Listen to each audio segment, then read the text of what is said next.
Okay, good day mga ka-Airsoft, good day mga ka-Bigman. Hello po mga ka-Airsoft, magandang gabi po sa inyo, no? Ah, Actually, kadarating ko lang kaya hindi tayo nakapag-live kanina. Pero ngayon, may ihahabol po tayong ila-live, no? Just hope mga ka-Airsoft na nasa mabuting kalagayan kayo. Kahit nasa panahon tayo ng sobrang rush, no? Kasi, ang traffic ngayon, sobrang traffic ngayon, ang problema, mainit ang ulo ng bawat tao, no? Actually, naka-encounter ako ng sobrang matinding traffic, no? Sa ating mga biyahe today. Bumiyahe kasi ako, meron akong sinaglit na pinuntahan dito sa lugar ng Pampanga and Malolos. Grabe, no? Sobrang traffic ang aking tinamasa and I just hope na yung mga ka-airsoft natin na sa ngayon ay nasa traffic, habaan po ninyo yung pasensya nyo. Wala po tayong magagawa. Hindi natin kontrolado ang sitwasyon, no? So, napaka-traffic po talaga. Wala na po tayong magagawa doon, no? Okay, ngayon mga ka-airsoft, meron po tayong i-review and unbox mula sa kaibigan natin ka-airsoft ito sa lugar ng norte, no? Si J. Pascual of Bawang, La Union. Nasaan ba ang La Union? Ang La Union nasa norte. Okay? Nasa taas ng Luzon yan. Ay, malapit sa taas ng Luzon bago mag-Ilocos. Okay? Bago mag-Ilocos, Ilocos Sur. Okay? Nandyan ang La Union. Okay? Taga doon ang ating ka-airsoft na si Sir J. Pascual. So, pero dati nasa Pampanga tong tao na to, no? Taga Pampanga siya, pero ngayon nakapangasawa na. So, nakapangasawa ng taga La Union, so doon sila na malagi. Okay? Dalawang unit para sa kanya, dalawang unit na pinapangarap niya. Dalawang gas powered na pistol at saka gas powered na rifle. So, ang tawag sa isang gas-powered na pistol is gas blowback pistol. Okay? Sa rifle naman is kung tawagin GBBR, gas blowback rifle. Okay. Yan, dalawang unit na yan.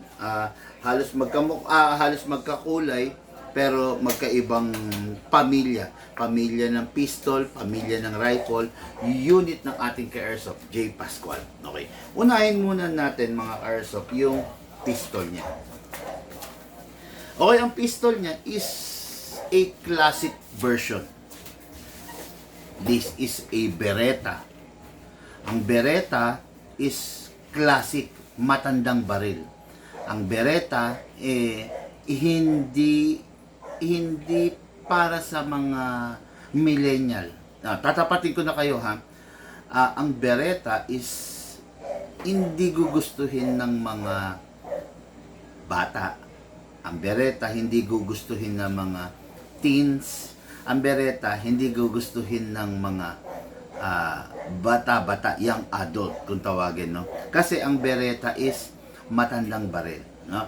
Ito, normally, mostly, ang nagkakagusto ng mga Beretta is yung mga, excuse me for the word na gagamitin ko mga ka-airsoft, mga thunders, matatanda, lolo natin, tatay natin, di ba, tsuhin natin. Bakit pang matanda? Kasi yun yung mga unit na inabot nila, di ba? Yun yung mga unit na nakita nila nung kabataan nila. Okay? Kasi ito yung mga unit na ganon. Classic po ito, no? Ngayon, bakit ginusto to ni Sir J? Si Sir J ay isang, sabihin na nating semi-collector. Hindi talaga to totally nagko-collect ng mga different models, pero ang kino-collect niya talaga is yung mga classic. Kasi kung hindi ko makakalimutan, ang kinuha niyan is mga classic na unit. 1911 para ordnance na high capa, 1911 na single stock magazine, 1911 na Kimber, 1911 Drug Lord's pistol. Yan ang mga kinuha niya, no? So nakaapat na sa atin yan si Sir J. Pascual. Ngayon, jump naman siya sa Beretta series. Okay? Actually, mga ka-airsoft, no, pang-5 ni Sir J. Pascual to for this year. Okay? Kaya, shoutout sa iyo, bossing. Maraming salamat sa pagtitiwala mo. Maraming salamat sa pag-embrace mo ng airsoft bilang iyong libangan, bilang iyong hobby. Okay? This is a Beretta Classic unit. Makikita nyo, mga ka-airsoft. Number 1, wala siyang rail. Para saan ba yung rail? Yung rail ay para sa mga upgrades na nilalagay sa unit. Para sa anong upgrades? Number 1, flashlight. Pwede mo lagyan ng flashlight dito kung may rail ka.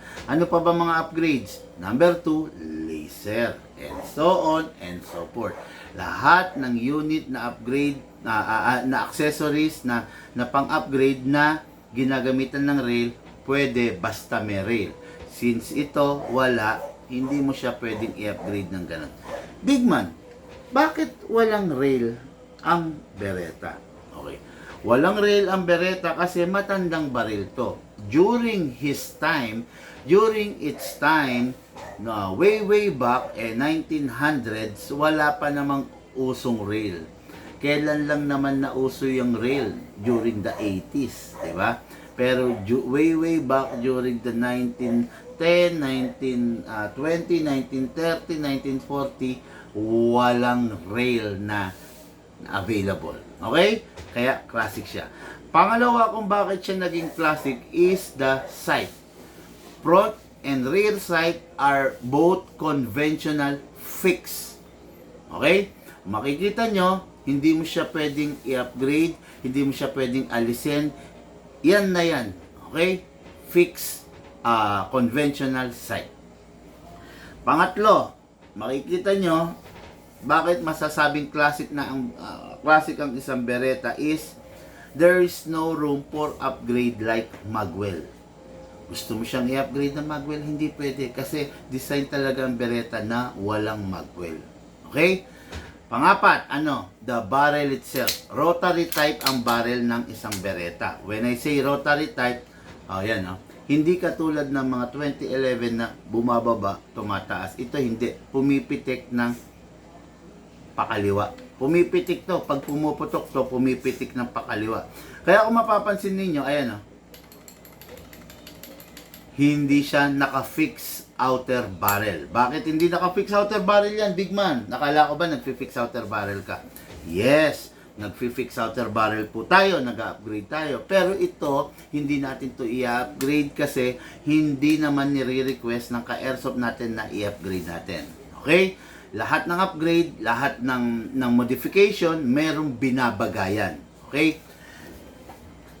Hindi bagay na i-upgrade to ng fixed outer barrel. You know what? You know why? Kasi classic na unit po ito. Pag ito in-upgrade natin ng fixed outer barrel, ang tendency, mawawala yung pagiging classic niya. Magiging modern na siya. Okay? Yan. Pero nasa sayo pa rin, bossing. Kung gusto mong ipa-upgrade, okay lang. Free lang naman yon. Dahil sa amin makukunin yung unit.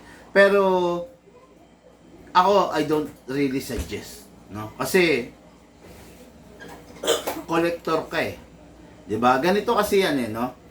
Maganda yung upgraded, yes. Pero yung unit, hindi mo naman gagamitin as your daily pistol eh. Gagamitin mo siya sa collection mo. Idadagdag mo sa collection mo. Ang pangit kasi ng isang bagay na kinokolekt pag meron ng modification na ginawa. Maganda yung bagay na kinokolekt is all stock, all original. Okay? Pero pag in-upgrade mo, syempre hindi mo na masasabing all stock, all original na. Mas maganda kung pang collection, mas tumataas ang presyo kung all original. Okay. What is good and special about the Beretta?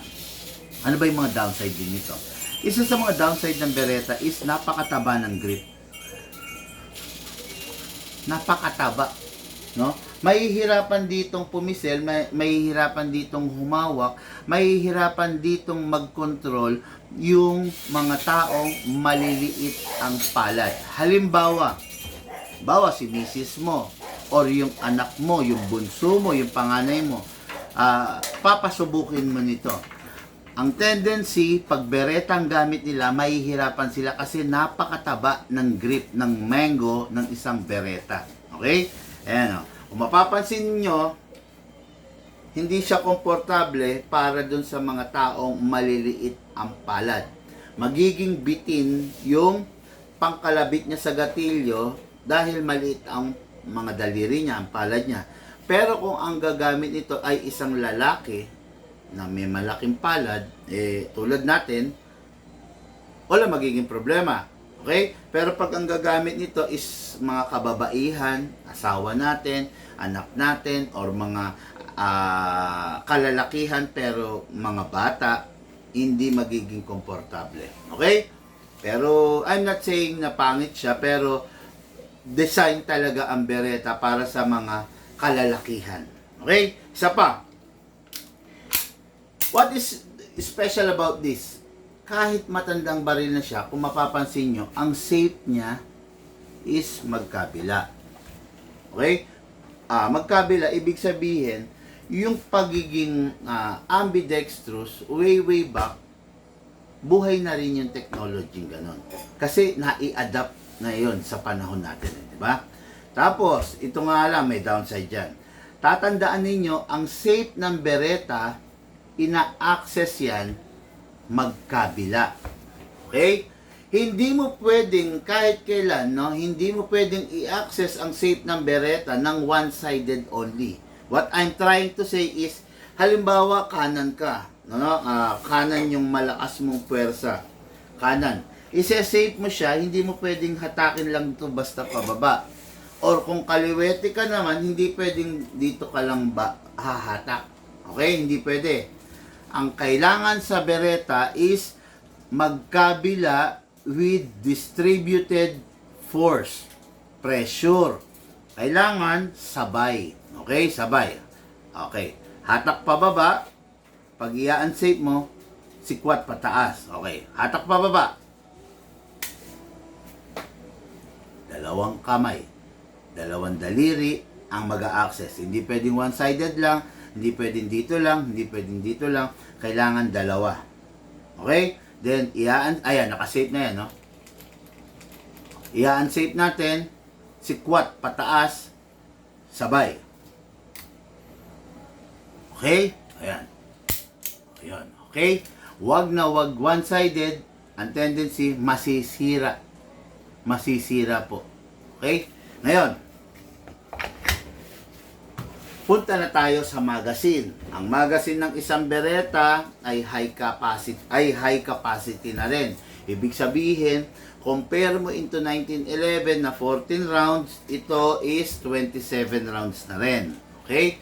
Ngayon, ang unit kailangan huwag kakalimutan i-silicone oil. Number 1, you need to press the valve, then spray. Yun. Okay. Lucas, bakit kailangang i-press ang valve pag magsi-silicone oil? Para pumasok yung silicone oil dun sa kaloob-loob. Okay, tama yon. Ang dahilan kung bakit kailangan ng silicone oil is i-press yung valve para yung oil na ini-spray mo papasok at malulubricate niya yung kaloob-looban. Anong mangyayari pag hindi mo press yung valve? Nasa labas lang yung silicone oil na in-spray mo. Okay, shoutout po Harold Bautista. Magandang gabi, Boss Idol. Sorry at hindi ko nadinig. As lang kung may available din ba ikaw na gloves and mask. Meron pa ba tayong mask? Yes, meron pa, Sir Harold. Gloves. Yung gloves, meron kasing mga size niyan eh, yung gloves. So, I do suggest pag bibili ka ng gloves, yung actual.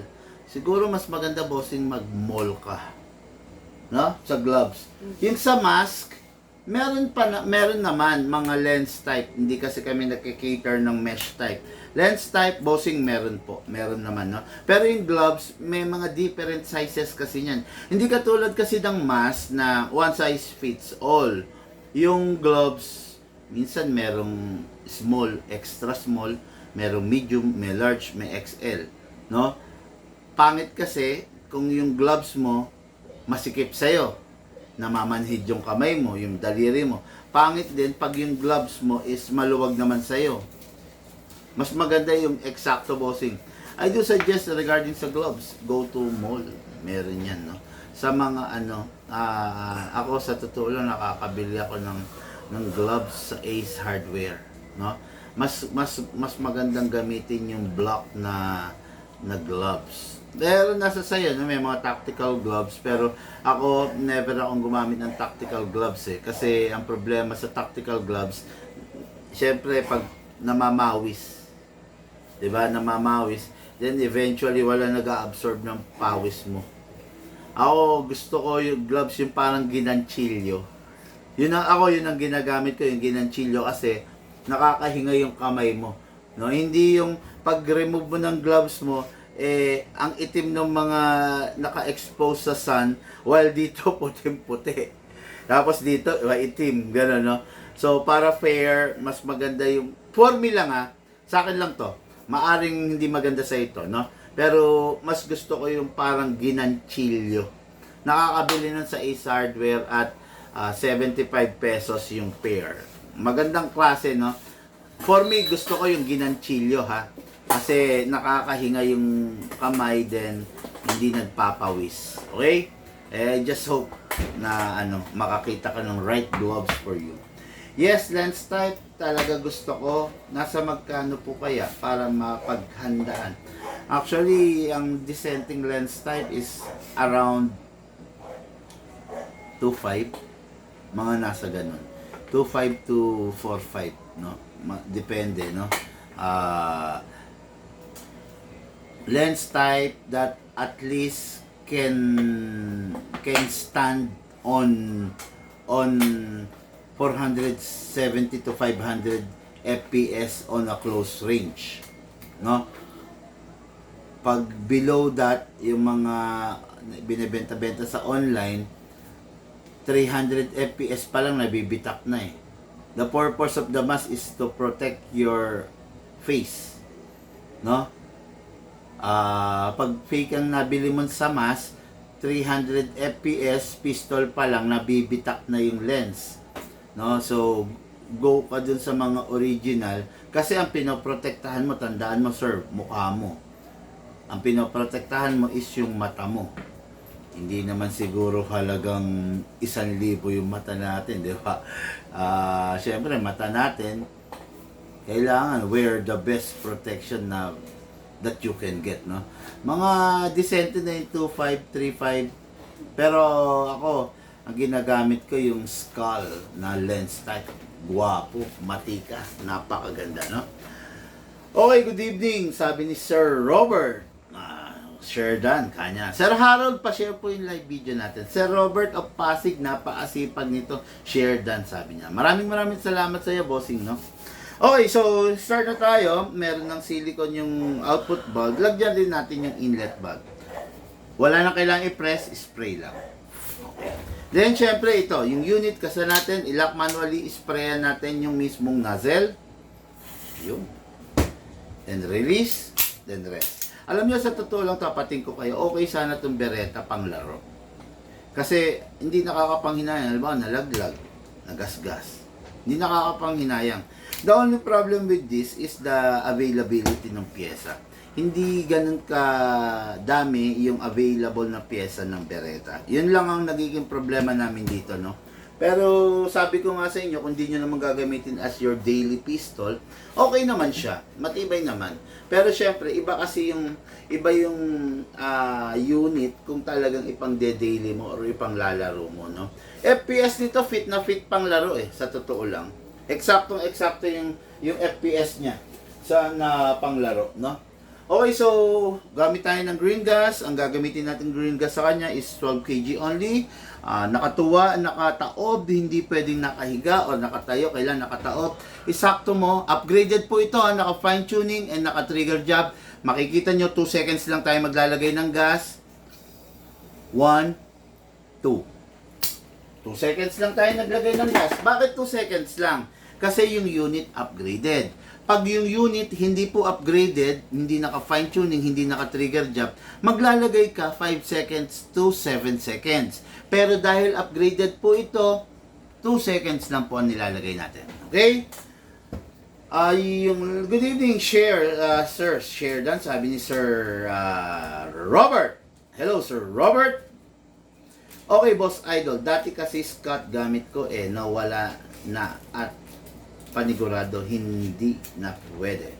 Na-share ko na po. Salamat, Sir Harold. Salamat po. Pasilip ako nung skull na sinasabi mo, parang interesado ako para sure safe. Sige, sir. Papa-PM po kita mamaya. Ha? Pa-PM kita kay Mrs. para maibigay sa iyo yung detalye. Okay? Or meron ka ba dyan? Check mo nga doon kung meron ka. Yung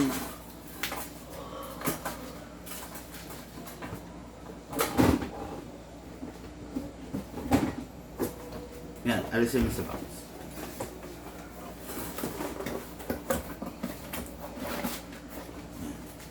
Okay, this is the skull na sinasabi ko sa'yo. Hard. Napakatigas. Maraming fake nito, maraming local nito. Ang lambot lang nito. Okay? Pero yung sa amin, original. Okay?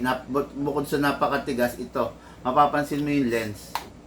Orig. Can stand 500 FPS and below. Okay? Kung 500 FPS and below lang yung bala, okay na. Isa sa kinagustuhan ko rito kasi hindi siya nagfa-fog. We all know na minsan pag hingal ka na, yung lens is pwedeng mag-fog. Ito never tong nag-fog. Kasi bakit? Meron siyang labasan ng hangin dito, meron rin siyang labasan ng hangin dito. Okay? Tapos, pagdating to sa part ng mata mo at saka dito sa, anong tawag dito? Chin. Chin? Chin, baba cheekbone. Yan. Pagdating dito, meron din foam kaya hindi siya masakit. Ngayon, ayan yung fit niya. Yan, okay? Yan. Kahit hihinga ko, hindi magpa-fog yung lens niya. Yun ang masarap dito, ha. For me, mas gusto ko to. Tapos, ako kasi pag naglaro, ang style ko is naka-white, lang ako, sweatshirt. Mas okay yon. Then, naka-bonnet ako, yung bonnet na pang magnanakaw. No? Then, saka to. Yan. Okay, yan. Masarap siyang gamitin kasi, yun nga, hindi siya nagfa-fog. Kahit huminga ka ng huminga, kahit hingal ka na, the lens will be clear. Wala siyang fogs, no? Ito ang gusto ko, masarap tong unit na, masarap to, no? Okay? At ang kapal, grabe, solid talaga. Okay? Okay, so share done, sir. Sabi ni Alan Villaris. Thank you, brother Alan. Okay, paano mag-order online? From Bicol po kasi ako. Sir Racer, ang gawin mo ganito, punta ka sa page natin. Marami tayong page. Punta ka sa isang page natin. Check mo. Scroll mo. Check mo kung legit tayo. Kung nakita mo naman na legit kami, pwede ka mag-order online, mag-PM ka. So, pili ka ng unit mo, then so on and so forth. Okay? Madali lang naman po. Pwede ko ba gamitin sa kaaway ko yan? Kasi namumuro na siya sa akin. Lagi ako binubuli.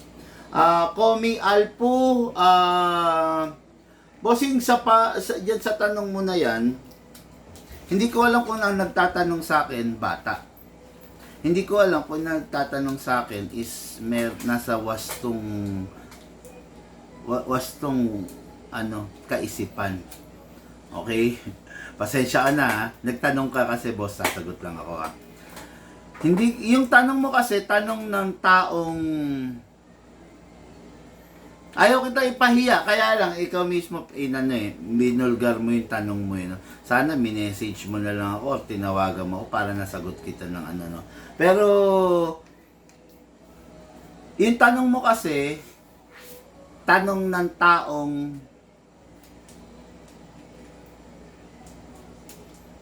wala sa was ng pag-iisip, bossing. No? Ang airsoft hindi ginawa para manakit. Ang airsoft hindi ginawa para ipagtanggol mo yung sarili mo pag binubuli ka. Kahit may kutsilyo ka halimbawa kutsilyo hawak mo, binubuli ka, kailangan ba isaksak mo? Pagpalagay natin may tunay na baril ka, binubuli ka, kailangan ba barilin mo? Pagpalagay natin may baseball bat ka, binubuli ka, kailangan ba hampasin mo? 'Di ba? Yung tanong mo kasi, bossing, tanong ng walang hindi nasa what's to pag-iisip. Pasensya ka na. Ayaw ko sanang sagutin na gusto ko na lang deadman, kaya lang ayaw kong i-tolerate, 'di ba? Kahit anong gawin sa'yo, resolbahin mo sa malumanay na paraan. Hindi yung, anong gusto mo marinig, boss? Sasabihin ko, oo. Tinatanong mo ako kung pwede ko ba gamitin sa kaaway ko. Gusto mo ba sabihin ko, oo? Para kung kinonsinti, bossing, yung maling, diba? Kasi dito sa airsoft, I'm trying to promote a community that have an high IQ. No, I'm trying to promote a community of responsible player. No? Kahit sa biro, bossing, hindi mo dapat sabihin yan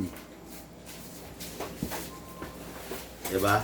Ano yun katwiran ng taong hindi nasa matinong pag-iisip. Sa totoo lang.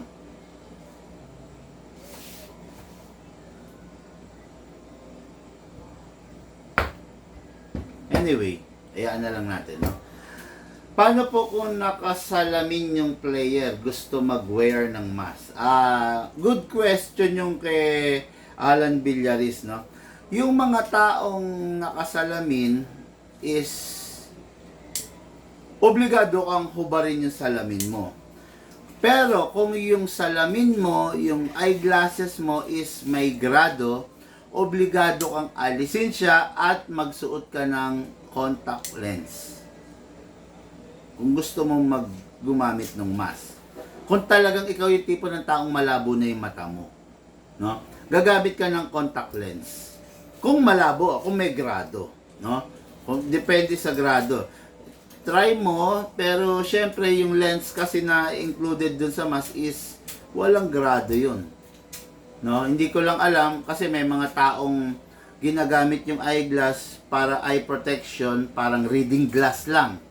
Pero kung may grado, mahihirapan, no? Kaya find a way na magkaroon ka ng susuporta sa mata mo, which is yung contact lens, then saka ka magmask.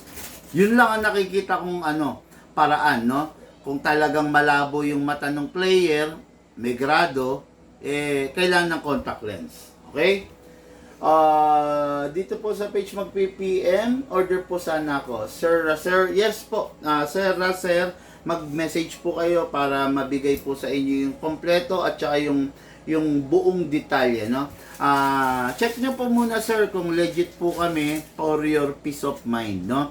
Punta ka sa page, check mo kung legit ba si Bigman, kung talagang may report ba na scammer, kung meron bang report na niloko, ganun. Check mo po muna. Then, saka po kayo mag-place ng order pag nakita nyong, legit naman pala si Bigman. Good PM, bossing, tanong ng bangag, yan, at kupal, nonski. Yes, sa totoo lang ayaw ko na sanang sagutin kasi mapapahiya siya no? Kaya lang, Hindi ko pwedeng i-tolerate kasi yun eh. Di ba? Hindi ko pwedeng i-tolerate yun. Kasi, ganito mga ka-airsoft ha. Pucha, umaba tuloy itong live, no? Ganito mga ka-airsoft. Ngayon, dumarating yung punto na yung mga gumagamit ng electric e-bike or electric vehicle ay ipagbabawal na sa kalsada. Bakit? Bakit dumating sa puntong ipagbabawal ang electric bike sa kalsada? Bakit? Kasi maraming user ng electric bike na walang proper seminar. Maraming user ng e-bike na hindi marunong gumamit ng headlight, hindi marunong gumamit ng signal light, hindi alam yung tama kung saan pwesto sa kalsada. Kaya yung mga e-bike and electric vehicle ay ire-regulate na ng gobyerno. 'Di ba? Kasi maraming kamote rider na gumagamit ng e-bike. Ang airsoft, sa ngayon, hindi tayo pinapakialaman ng gobyerno. Hindi tayo hinihigpitan. Pwede kang mag-airsoft kahit ilan. Pwede kang gumamit ng airsoft kahit saan. Basta nasa tamang lugar ka lang. Okay? Sorry. Let me rephrase. Pwede kang gumamit ng airsoft sa tamang lugar. Hindi tayo pinapakialaman ng gobyerno. Hindi tayo hinihigpitan. Pero, pag kinonsinti natin itong tao na to, pag kinonsinti natin itong taong nagtanong na to, pag kinonsinti natin, pag hinayaan natin, pag binaybi natin, pag inayunan natin, ang tanong niya, pwede ko bang gamitin sa kaaway ko yan? Ikaw mismo, kung nasa matinukang pag-iisip, kaya mong sagutin, pwede ko bang gamitin to sa kaaway ko? Di ba? Kasi namumuro na siya sa akin. Binubuli raw siya. Kahit anong gawin sa'yo ng kaaway mo, hindi mo dapat saksakin, hindi mo dapat barilin, hindi mo dapat gamitan ng airsoft, hindi mo kailangang paluin ng tubo. Di ba? Yun. Hindi ko kasi pwedeng konsintihin. Kasi pag kinonsinti ko, parang inayunan natin yung mali. Di ba? Kaya pinagbabawal yung e-bike kasi maraming kamote rider. Kaya ipagbabawal ang airsoft sa hinaharap kung maraming tulad nito ang mindsetting. Di ba? Yun lang yun, ha? Yun lang yun. Yun lang yun. Okay? PM mo, boss, si Best Big Man, legit yan. Kung magsasakto ka na may biyahe sa area mo, dadalhan ka niya na medyo madaming yung tao. Salamat, Sir Harold, no? Tama yan. Okay? Legit yan, no worries, panalo mga unit at okay mo. Thank you, Sir Robert, no? Legit yan si Big Man Noy, Bicolano din ako, nagkita kami at nag-deliver sa akin sa Pampanga. PM mo siya, Noy. No? Salamat, Sir Nong. Okay, Alan, pinakamagandang gawin mo para makaiwas ka sa bully, isumbong mo sa guidance kung student ka kaysa gumamit ng airsoft. Exactly, no? I-resolve mo yan sa pinakatamang paraan. Pero kung gagamitan mo ng airsoft, hindi magandang airsoft kasi hindi to ginawa para maghiganti, para panghiganti mo. 'Di ba? Tapos, kung maghihiganti ka, huwag ka na lang gumamit ng airsoft, bossing. Idadamay mo pa yung buong airsoft community. Alam mo ba, na pag yung dumamay yung reported cases na ang airsoft ginagamit sa pang-hold up, airsoft ginagamit sa paghiganti, airsoft ginamit sa kung ano-anong bagay, alam mo ba na darating sa point na i-regulate ng gobyerno to?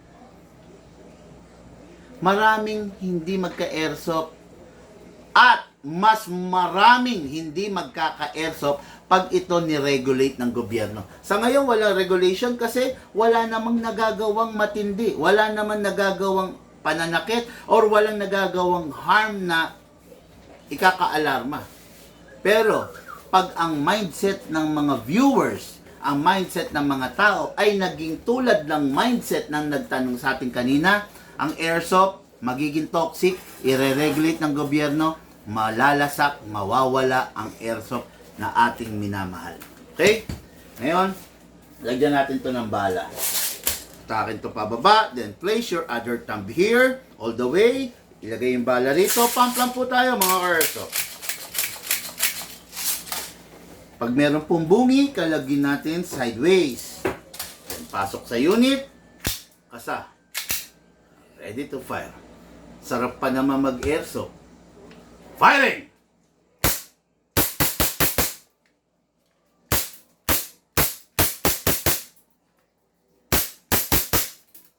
Open slide. Kasi wala na siyang bala. Next thing to do, release the magazine. Release the slide. Then rest the hammer by pressing the trigger. Okay, shoutout! Sweet Surprises by Rose. Ito si Madam Rose, may bahay, no, ng ating ka-airsoft na si Sir Harold Bautista. Okay guys, like nyo rin si Sweet Surprises by Rose. Pag may order kayo mga cake, pastries, gusto nyo, nako, dito na. Sarap niyan, no? Okay, kumbaga, with tender, loving care. Yung paggagawa. Hindi basta, walang iniwan sa sa gumagawa ka ng pandesal. Masarap yung pandesal pag yung mismong gumagawa nakangiti, mahal niya yung trabaho niya, di ba? Pero kung yung gumagawa ay wala. Hindi masarap yung pandesal. Pero pag yung alam mo na yung gumagawa maayos yung paggawa, nasa tama, malinis, ang sarap kainin ng pandesal, di ba? Okay, yan. Order kayo pag kailangan nyo ng mga cakes, pastries, kay Madam Rose. Okay, no? Ganda recoil, M92 Beretta. Yes, maganda recoil, sakto, hindi malakas, hindi rin naman mahina, no?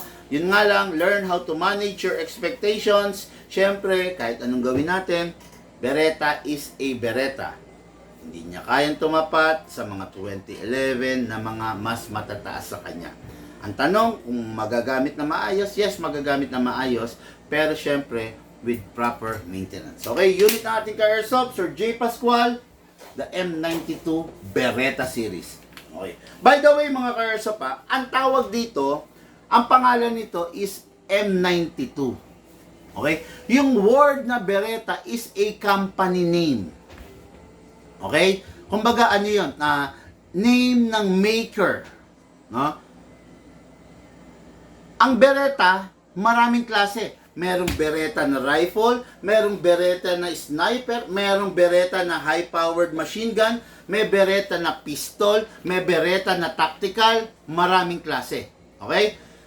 Ang Beretta is pangalan ng maker, pangalan ng kampanya, pangalan ng gumawa. Ang unit na to is not a Beretta. Kaya kung tatawagin nyo to, huwag nyo siyang tatawagin Beretta. Tawagin nyo siya ng M92 Beretta. O, yan ha. Yan ha. M92 Beretta. Huwag Beretta lang. Kasi magkakaroon ng kalituhan para dun sa mga newbie. Isipin nila, Beretta. Okay. Maipapasa yung maling impormasyon. This is not a Beretta. Okay? Ang tawag dito, M92. Yung M92 is yung model na ginawa ng Beretta. Okay? Kung tawagin ito, M92 Beretta. Ayan. Parang ganito. Halimbawa, ang apelyido mo ay Santos. Maraming Santos. Para maunawaan natin kung anong Santos 'yon. Merong Alex Santos, 'di ba? Merong Cheryl Santos, merong Armando Santos. Para malaman natin yung eksakto, tawagin natin siya sa pangalan at saka doon sa apelyido niya.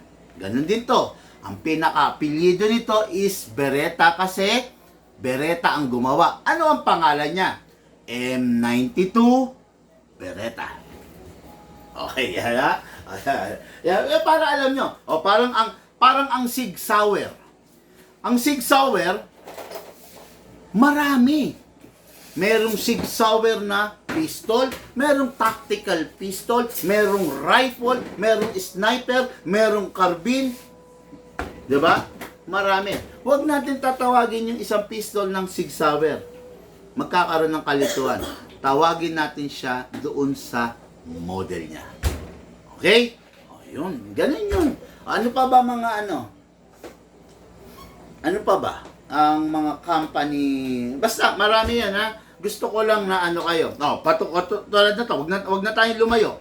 The 1911. Oh. Ang tawag sa unit na to is 1911. Pero, dapat alam ninyo yung proper na pagtawag sa kanya. Merong 1911 Colt, merong 1911 Kimber, di ba? Ganun yan. Tawagin nyo siya sa pangalan niya at apelyido niya. Okay? Yung Colt is a maker. Yung Kimber is a maker. Kumbaga, sila yung gumawa ng, ano yung ginawa nila? Yung model na 1911. Okay, kaya kung tatawagin nyo to, tawagin nyo ng tama. 1911 Kimber, 1911 Colt, 1911 Stoner. Di ba? Yun yun ha, mga airsoft ha. Sinare ko lang sa inyo kasi minsan nagkakaroon ng kalituhan eh. Di ba? Magtatanong, magkano yung Beretta? Sir, ano pong Beretta? Beretta po ba na rifle? Beretta na... Di ba? Okay. At least para ngayon alam nyo ha. Salamat Boss Idol, love you. Dadalan ka namin sample. Uy, sige Boss Harold. Pag may time ka, pwede. Sarap niyan, no? Okay, next unit and for our main event, unit ng ating ka-airsoft J. Pascual. Okay, this is a micro CQB. Sarap! Liit lang, no? Sarap niya, no? But this is a gas blowback rifle. Gas blowback rifle, ibig sabihin, powered by a gas, hindi siya di battery. Okay? Normally, napakasarap nitong unit na to kung firing ka, plinking sa bahay. Pwede mo rin naman ipanglaro kung sakaling lahat kayo naka-GBBR. Kumbaga GBBR gaming, di ba? Hindi pwedeng naka-AEG sila, ikaw naka-GBBR ka, ma-out of place ka, di ba? Unang-una, lugi ka. Kasi ang AEG 300 rounds, ito 30 rounds lang eh. Ang AEG pumapalo ng 450, 500 rounds kung upgraded. Ito, ang all stock nito is, ilan ang all stock nito? 380 to 400. Pero itong unit na to, yung huling dinemo kong ganito, ilang FPS?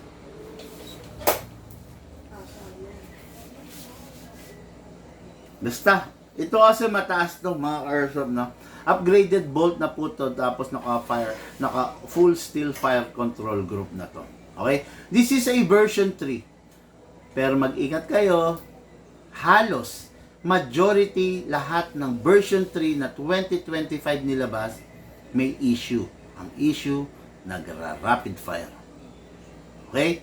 So ito yung unit ng ating airsoft. This is a GBBR Micro CQB. Napakaganda kasi upgraded na, naka-inner barrel na, at the same time naka-suppressor na twisted. Okay? Ang sight niya foldable, merong pro edition and merong newbie edition. Pag nakataas, newbie edition, naka-pro pag nakababa. Okay? Yan. Kompleto, napakaganda, full metal mula ulo hanggang baba. Adjustable to. Ayan. Okay. Assassin Edition, okay? Napakasarap napakadali niyang i-maneuver. Pero syempre, kung bata-bata ka, okay. Pero kung medyo may edad na, medyo mahihirapan. Kasi this is a full metal eh. Medyo mabigat, kaya lang ako nadadali ang i-maneuver. It is because micro CQB siya. Pero just imagine GBBR na mahaba, medyo makikita nyo, mabagal kung i-maneuver. Pero ito, dahil micro CQB, ay po, siya, dali oh. Di ba? Yeah. Yan ang mga sinasabi ko sa inyo. Di ba? Okay, yan. Kaya itong unit na to, best na best para kay Sir J. Pascual kasi hindi pa naman ganong katandaan si Sir. Sakto lang naman. Okay? Ngayon, meron level of adjustment, pwedeng sagad, ay wala. Sorry, let me erase that word. So, wala siya. One level of adjustment lang, no? So, ayan na. Yan ay pinakamahaba niya. Kung gusto mong compact, saan ba? Ayun. Baba mo lang, ha?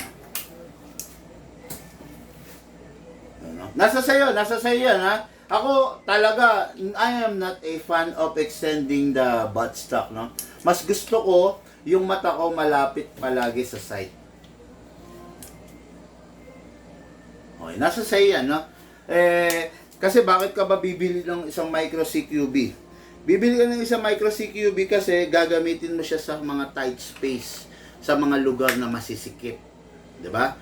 Siyempre, kung nandun ka naman sa lugar na jungle, hindi naman pwede to. Kung nandun ka sa mga rice field, hindi to pwede. Mabibitin to.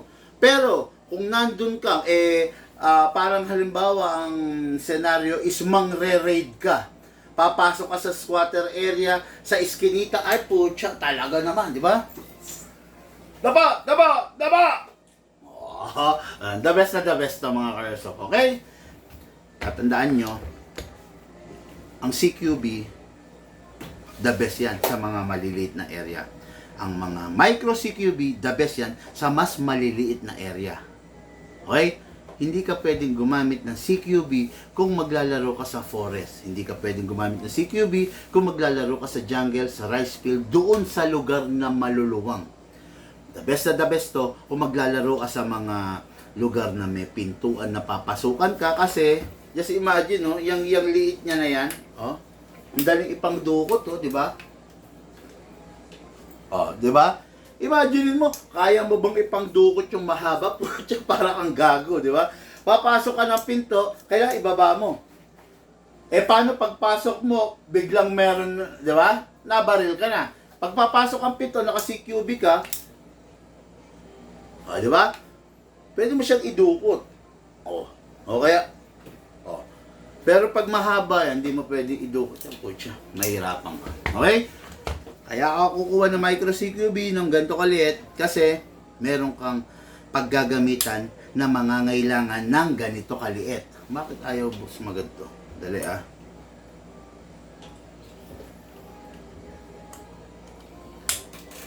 Ayaw? Ganito lang ba talaga to? Dali.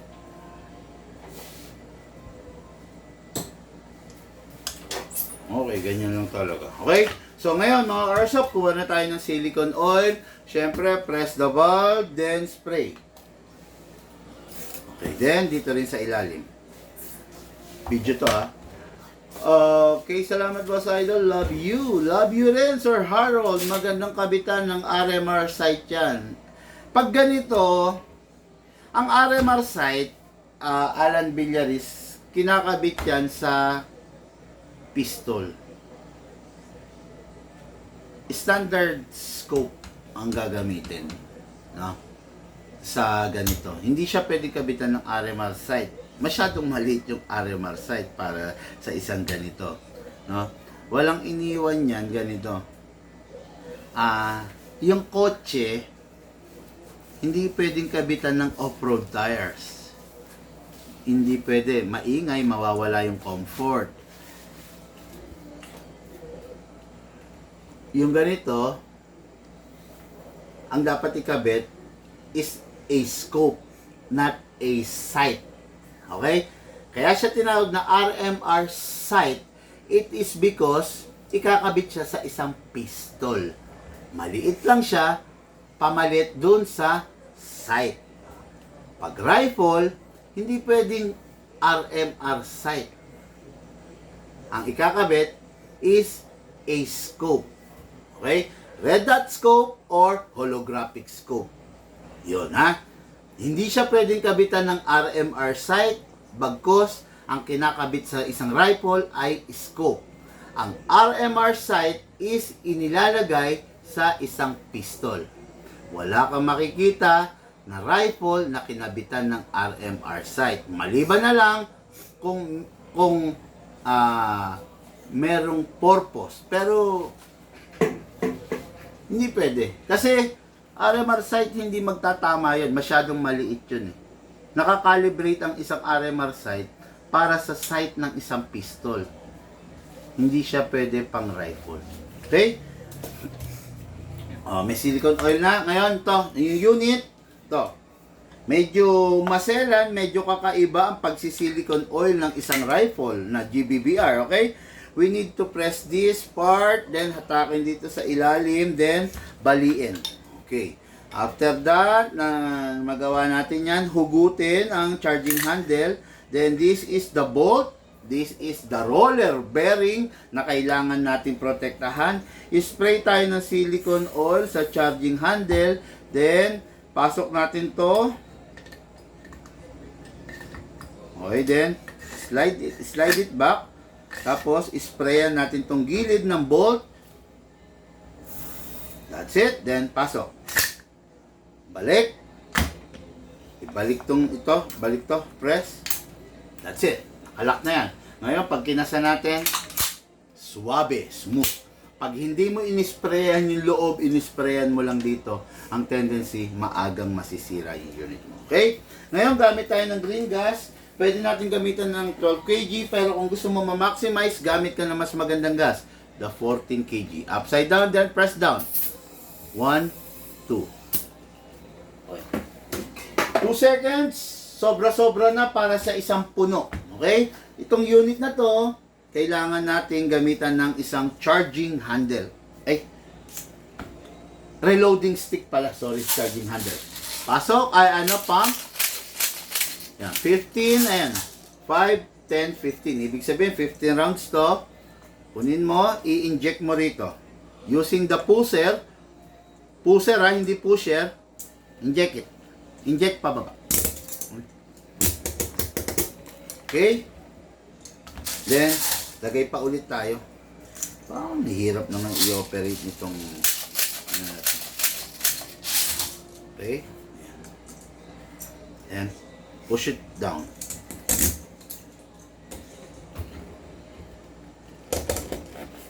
Okay? Ayun na. 30 rounds maximum nito. Ngayon. Ito na. Go. Pasok. Kasa. Ready to fire. Gas blowback. GBBR. Micro CQB. Firing. Single fire.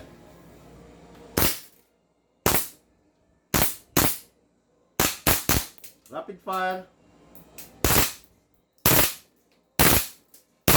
Single fire.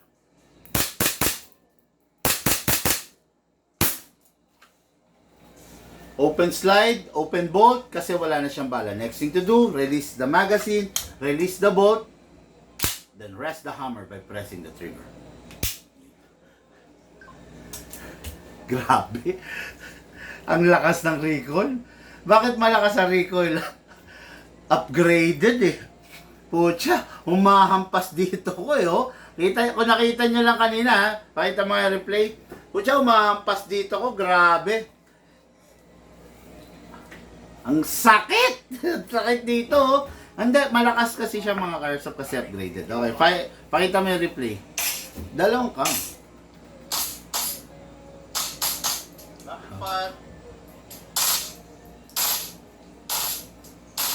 Single part.